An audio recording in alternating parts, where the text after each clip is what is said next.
Hey, are you okay? No!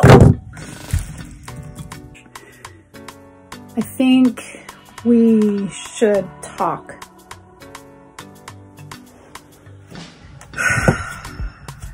No!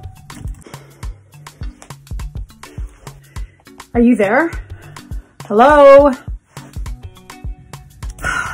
No. He's not answering me. Where are you? Are you in a meeting? Nope. I really think we should talk. Not answering that either.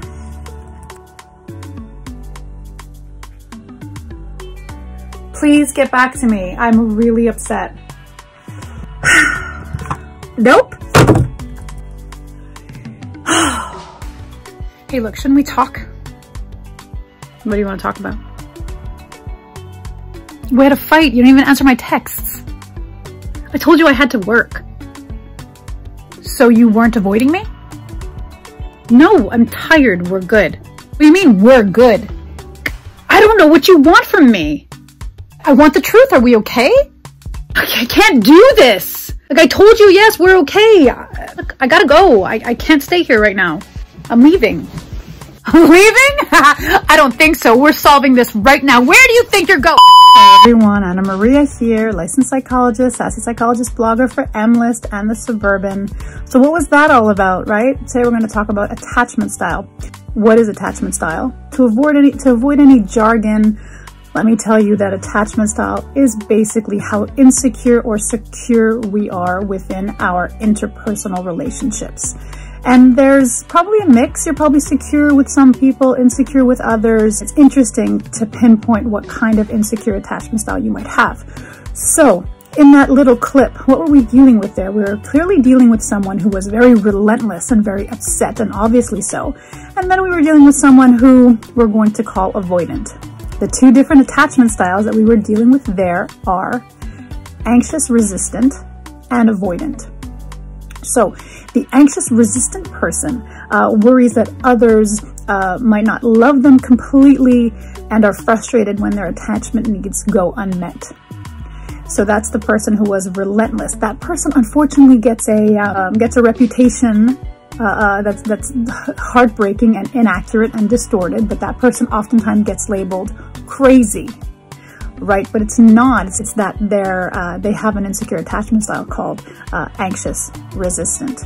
So the anxious resistant person is uncertain of where they stand with people, right? So they're insecure in their relationships. And where does it come from? It likely comes from something that they developed a long time ago. Maybe there was inconsistent caregiving when they were younger. They were never sure if people were going to be there for them or if they were going to abandon them.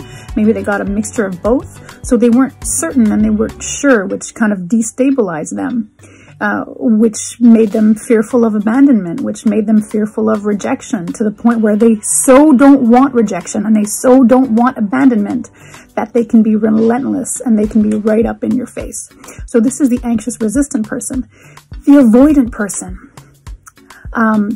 person appears not to care, and they often get mistakenly labeled as insensitive, or that they have no emotions, or that they don't care. It's not true at all.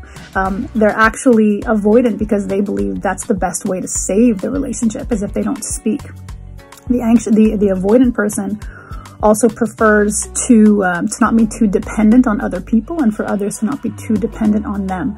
Where did this come from? Likely somewhere in that person's past, they discovered that avoiding conflict or avoiding, high-flying emotions was the best way to be, because when they engaged in that kind of a conflict, maybe it didn't end well too many times. So they decided, oh, I'm staying far away from that.